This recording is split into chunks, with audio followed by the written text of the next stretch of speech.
देखिए, सबसे पहले तो मैं आपके इस चैनल के माध्यम से गवर्नमेंट ऑफ इंडिया को और ख़ासकर यूटी गवर्नमेंट तक ये मैसेज करना चाह रहा हूँ कि आप बलनोई, बालाकोट, बलनोई से लेकर बालाकोट जितना एरिया चाहे उसमें बलनोई हो, गानी हो, उछाद हो, मनकोट हो, छजला हो, भरुत्ती हो, धराटी हो, बालाकोट हो, संदोट हो और ये कंसर्न्ड एरिया जो दारगुलन का हो, ये सारे वो एरिया हैं कि ये हो और पुंछ का एरिया भी हो, केजी हो, धराटी हो, उछाद हो, कसबलाड़ी हो, ये सारा एरिया इस बार गोलों की जद में आया है। पहले ये होता था कि गवर्नमेंट ऑफ इंडिया ने बहुत सारी स्कीम्स के तहत में जो बंकर्स बनाए थे, उन बंकर्स में लोग अपनी जान बचाते थे। लेकिन इस बार जो शेल्स आए हैं, जो जिस तरीके से पाकिस्तान ने गोलाबारी की है, इन रिहायशी इलाकों में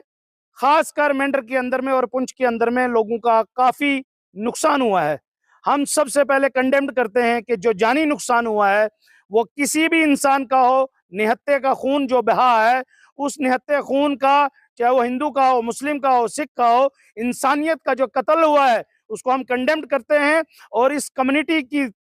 रूह से हम सब गुजारिश करते हैं गवर्नमेंट ऑफ इंडिया से कि ये वो लोग हैं बॉर्डर के, जो जम्मू कश्मीर की बॉर्डर के पहले बैरियर्स हैं, जिन्होंने आज तक अपनी जानें देकर इस मुल्क की भी हिफाजत की है, इस एरिया की भी हिफाजत की है। लिहाजा अब गवर्नमेंट का ये फर्ज बनता है कि इनकी हिफाजत करे और गवर्नमेंट का ये फर्ज बनता है कि इनका जो माली और जानी नुकसान हुआ है उसको देखे और एजेंसीज को, गवर्नमेंट के बाकी महकमों को यहाँ पर भेजकर इनका जो नुकसान हुआ है, खासकर ये सिख कम्युनिटी के लोग जिन्होंने हमेशा यहाँ पे इस बॉर्डर एरिया के साथ में वफा की है और वफादारी के साथ में इतने सालों से अपनी जिंदगियां गुजार रहे हैं, हम गुजारिश करते हैं कि इन लोगों का ख्याल रखा जाए, चाहे गवर्नमेंट ऑफ इंडिया हो, चाहे यूटी गवर्नमेंट हो। लेकिन साथ ही साथ में मैं ये कहना चाहूंगा, आज मैं याद करवाना चाहूंगा गवर्नमेंट ऑफ इंडिया को भी और जम्मू कश्मीर की यूटी सरकार को भी कि 4 साल पहले से हमारी ऑर्गेनाइजेशन ने Jammu Kashmir border area development conference के बैनर तले एक सबसे अहम इश्यू बॉर्डर एरिया का उठाया था, वो था बंकर्स,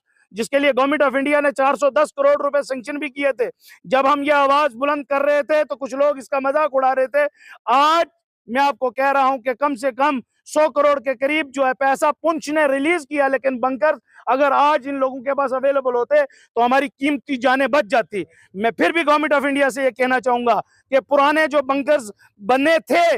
जो सिर्फ कागजों में बने हैं, उनकी भी सरकार एक बार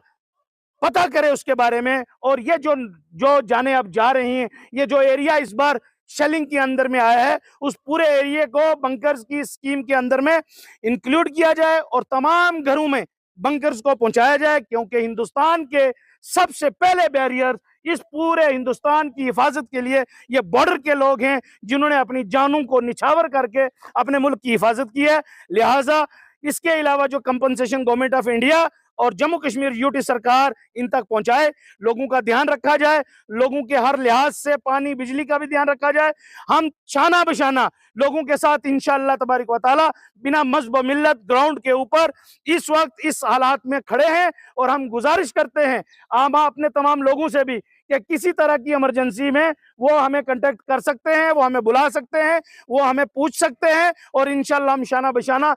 हर लिहाज से बिना मजहब मिल्लत उनका साथ देने के लिए ग्राउंड पर तैयार है इंशाल्लाह।